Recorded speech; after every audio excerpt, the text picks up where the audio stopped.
Hello students, मैं हूं Jitendra Ajmera the crazy programmers की तरफ से। आज वाले वीडियो में हम पढ़ने वाले हैं एग्जिस्टेंस डिपेंडेंसी।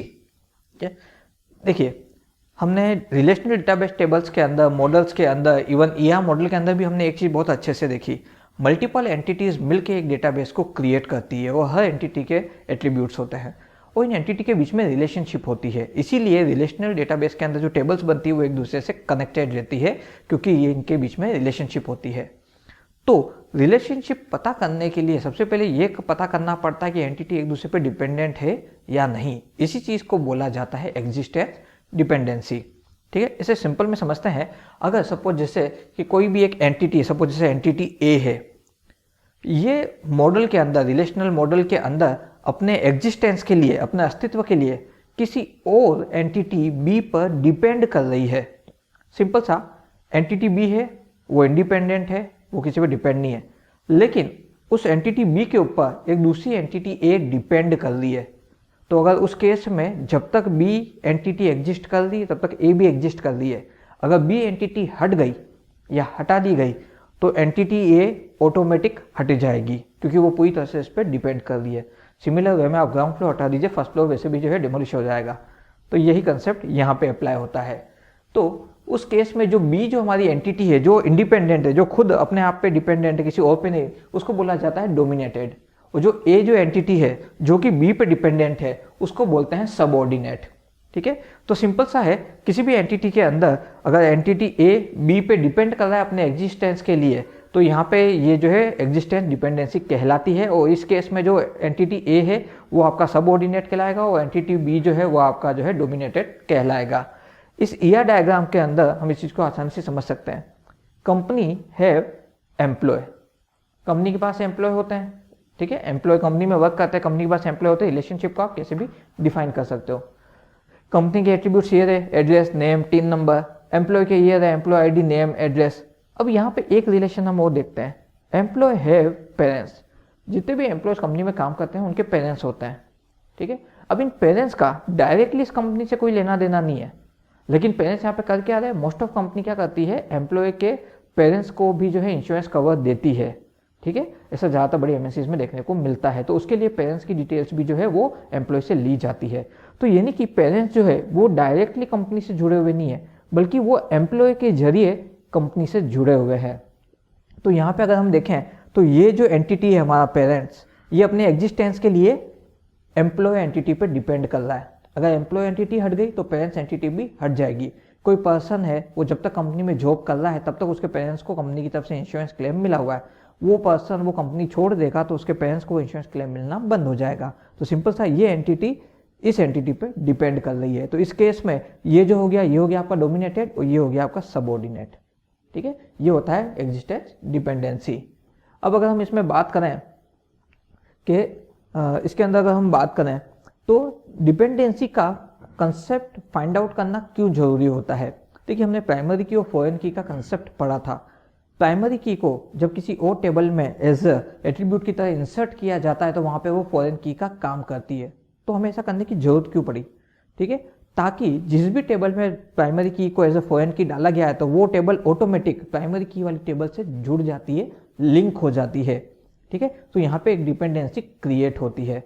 दूसरा, डिपेंडेंसी, एग्जिस्टेंट डिपेंडेंसी से ये भी पता लगता है कि जो एंटिटी है उसका पूरे डेटाबेस में क्या रोल है। देखिए, इसको ऐसे समझिए, कंपनी के लिए अगर पेरेंट्स एंटिटी का डेटा एक बार लॉस्ट भी हो जाए तो भी कंपनी को इतना बड़ा कोई नुकसान नहीं है, लेकिन अगर एम्प्लॉय एंटिटी का डेटा लॉस्ट हो गया तो कंपनी को काफ़ी बड़ा नुकसान हो सकता है। तो इसलिए भी एग्जिस्टेंट डिपेंडेंसी जो है पता करना जरूरी होता है।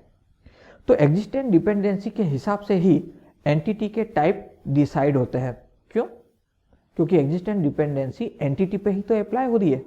तो इसी को जब एग्जिस्टेंट डिपेंडेंसी पता लग जाती है तब जाकर के हम जो एंटिटीज को दो पार्ट्स में जो है बांट सकते हैं, डिवाइड कर सकते हैं, जिनमें से पहला है वीक एंटिटी, दूसरा है स्ट्रॉन्ग एंटिटी। हमने हमारे पहले के वीडियोस में आपको बताया था वीक एंटिटी के ऊपर हम अलग से एक वीडियो बनाएंगे, वो पार्ट हम यहाँ पे शामिल कर रहे हैं। ठीक है, देखिए, वीक एंटिटी और स्ट्रॉन्ग एंटिटी को समझना बहुत आसान है। कोई भी एंटिटी जो अपने एग्जिस्टेंस के लिए किसी और एंटिटी पे डिपेंड कर रहा है वो वीक एंटिटी कहलाता है। यानी कि एग्जिस्टेंट डिपेंडेंसी को शो कर रहा है वो एंटिटी वीक एंटिटी कहलाएगा। ठीक है, इसके और अगर हम कुछ फीचर्स देखना चाहें, सबसे पहले इसके खुद के कोई की एट्रीब्यूट्स नहीं होते। ठीक है, कैसे, यहाँ पे हम देखते हैं, ये देखिए, ये जो पेरेंट्स है ये आपके जो है एग्जिस्टेंट डिपेंडेंसी शो कर रहा है, तो यहाँ पर ये ऑलरेडी वीक एंटिटी है, क्योंकि ये एग्जिस्टेंट डिपेंडेंसी शो कर रहा है, तो जो भी एग्जिस्टेंट डिपेंडेंसी शो करेगा वो वीक एंटिटी हो जाता है, तो ये वीक एंटिटी है। ठीक है, तो इसके खुद के कोई एट्रीब्यूट नहीं है। कैसे, देखिए यहाँ पे नेम दे रखा है, पेरेंट्स का नाम आएगा, लेकिन कंपनी के लिए हकीकत में पेरेंट्स के नाम कोई मायने नहीं रखते हैं, वो खाली उस आईडी को एक्सेप्ट करेंगे। कैसे, यहाँ पे देखिए मैंने आईडी लिख रखा है, अभी आईडी है क्या, सपोज जैसे कि मैं एम्प्लॉय हूँ, मैं किसी कंपनी में काम कर रहा हूँ, तो मुझे मेरा एम्प्लॉय आईडी दिया गया है। ठीक है, यहाँ तक क्लियर।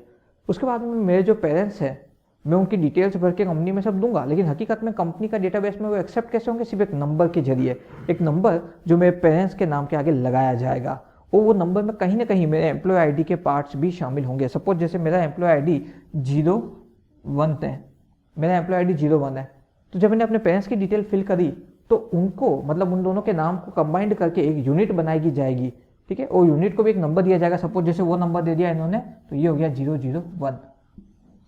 तो टोटल मिला के पूरा जो ये वाला जो आईडी पूरा बनेगा वो कुछ इस तरह से बनेगा, जिसके अंदर मेरा एम्प्लॉय आईडी भी शामिल है, और इस सेगमेंट को जो आईडी दिया गया वो भी मिक्स हो जाएगा। यानी सिंपल सा, इसका खुद का कोई आईडी नहीं है, ये अपने इसका खुद का कोई एट्रीब्यूट नहीं है, कोई की एट्रीब्यूट इसके पास में अवेलेबल नहीं होगा। ये की एट्रीब्यूट के लिए भी दूसरे एंटिटी के एट्रीब्यूट्स पे डिपेंड करता है। तो यही यहाँ पे बताया गया है कि वीक एंटिटी का खुद का कोई की एट्रीब्यूट नहीं होगा।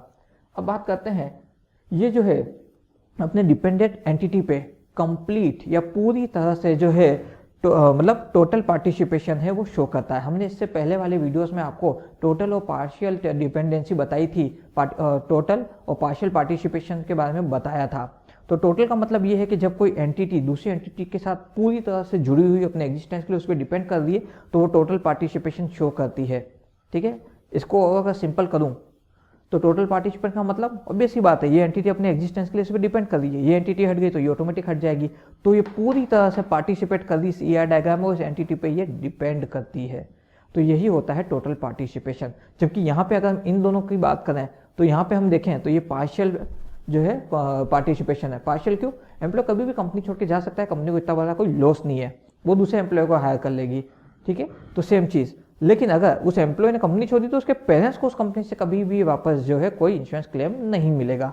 तो इन शॉर्ट ये पार्शियल पार्टिसिपेशन है, इसके होने या नहीं होने से इतना इम्पैक्ट नहीं पड़ता, लेकिन अगर ये ना हो तो ये पूरी तरह से हट जाएगा। तो इन दोनों के अंदर देखें रिलेशनशिप में, यहाँ पे ये टोटल पार्टिसिपेशन है, ये हटा ये भी हट जाएगा, इसको बोलते हैं टोटल पार्टिसिपेशन। या सिंपल सा, जब किसी एक एंटिटी को हटाएं तो उसको हटाने का असर बाकी एंटिटीज पे ना पड़े, ठीक है, तो उसे बोलते हैं पार्शियल पार्टिसिपेशन, और जब फर्क पड़ता है तो उसे बोलते हैं टोटल पार्टिसिपेशन। तो यहाँ पे अगर हम देखें, पहली चीज वीक एंटिटी को डबल रेक्टेंगल बॉक्स में लिखते हैं, ये देखिए मैंने पेरेंट्स को डबल रेक्टेंगल बॉक्स में लिखा है। दूसरा, टोटल पार्टिसिपेशन शो करते हैं तो हम पहले के वीडियोस में बता चुके हैं, टोटल पार्टिसिपेशन के अंदर जब भी कोई रिलेशन होता है वो डबल लाइन्स के साथ शो किया जाता है। ठीक है, अब एक और चीज, यहाँ पे अगर हम देखें एम्प्लॉय है पेरेंट्स, तो ये तो वीक एंटिटी इसलिए डबल एलिप्स, टोटल पार्टिसिपेशन यहाँ पे तो ये डबल लाइंस रिलेशन को शो करने के लिए, लेकिन रिलेशनशिप सेट को भी हमने डबल लाइंस में कर रखा है, डबल डायमंड बॉक्स बना रखा है। क्यों, ये टाइप ऑफ रिलेशन दिखा रहा है। क्या रिलेशन दिखा रहा है कि ये जो एंटिटी है ये इस एंटिटी के साथ जो टोटल पार्टिसिपेशन शो करते हुए एग्जिस्टेंट डिपेंडेंसी दिखा रही है, यानी रिलेशनशिप जो क्या हो गया वो एग्जिस्टेंट डिपेंडेंसी है। तो ऐसे रिलेशनशिप को भी डबल डायमंड बॉक्स में लिखते हैं, इसलिए यहाँ पे ये सब डबल डबल में लिखा हुआ है। ठीक है, अब आगे बढ़ते हैं। Discriminator of a weak entity set underline with dashed line. Now discriminator को एक तरह से आप प्राइमरी की ही समझ सकते हो, लेकिन जैसा मैंने बताया जो आपके वीक एंटिटी होता है उसका खुद का कोई प्राइमरी की नहीं होता है, उसमें कोई की एट्रीब्यूट एक होगा जो सिर्फ उस एंटिटी को जो है सिर्फ उस एंटिटी को यूनिक बनाने का काम करेगा, लेकिन उसका बाकी कहीं से भी किसी और से लेना देना नहीं है। क्यों, यहाँ पे एम्प्लॉय आईडी क्यों डाली, ताकि कंपनी को एम्प्लॉय के बारे में सारी इन्फॉर्मेशन की एम्प्लॉय आईडी से मिलती रहे। लेकिन यहाँ पे जो आईडी डाला है, ठीक है, ये तो इस पर डिपेंड कर रहा है, ये देखिए फर्स्ट पार्ट ये इस पर डिपेंड कर रहा है, इट मीन इसका खुद का कोई यूनिक की फीचर नहीं है। तो ऐसे में जो उसका टेम्परेरी की फीचर जो हम एक्सेप्ट करते हैं या डेटाबेस के अंदर जिसको हम अप्लाई करते हैं उसको डिस्क्रिमिनेटर हम बोल सकते हैं। तो उसको हम जो है डैश लाइन से अंडरलाइन कर देंगे।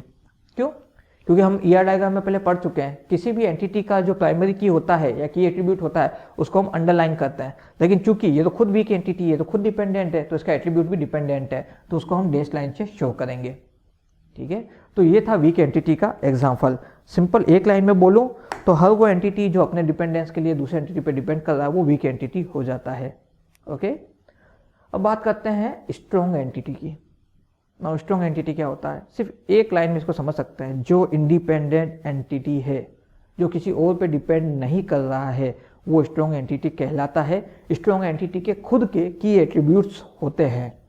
ठीक है, यहाँ पे देखिए हम कंपनी स्ट्रॉन्ग एंटिटी है, एम्प्लॉय स्ट्रॉन्ग एंटिटी है, इन दोनों के बीच का रिलेशन पार्शियल डिपेंडेंसी दिखा रहा है, स्ट्रॉन्ग रिलेशनशिप है, खुद के जो है की एट्रीब्यूट्स है।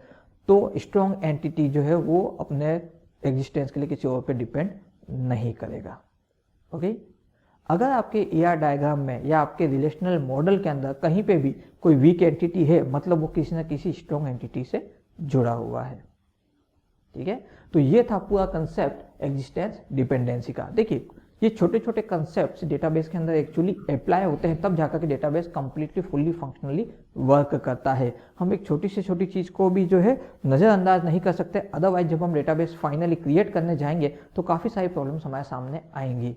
ठीक है, सो इसीलिए हम हर एक पार्ट को कवर करते हुए आगे बढ़ रहे हैं। मैं उम्मीद करता हूँ इस वीडियो के अंदर आपको एग्जिस्टेंट डिपेंडेंसी पूरी तरह से समझ में आ गया होगा। फिर भी आपका कोई डाउट है, कोई सजेशन है, कोई फीडबैक या कोई क्वेरी या कोई चीज़ आप डिटेल में जानना चाह रहे हैं तो आप हमें कमेंट बॉक्स में लिख करके बता सकते हैं। हमारे इस वीडियो को लाइक कीजिए और चैनल को सब्सक्राइब कीजिए अगर आप इसी तरह के वीडियोज़ आगे वो देखना चाह रहे हैं। इस वीडियो के नोट्स आपको नीचे डिस्क्रिप्शन बॉक्स में लिंक में मिल जाएंगे। हमने अभी तक जो वीडियोज़ बनाए हैं उन वीडियोज़ के नोट्स दोनों के ही लिंक नीचे आपको डिस्क्रिप्शन बॉक्स में मिल जाएंगे। द क्रेजी प्रोग्रामर्स की तरफ से आज के लिए बस इतना ही।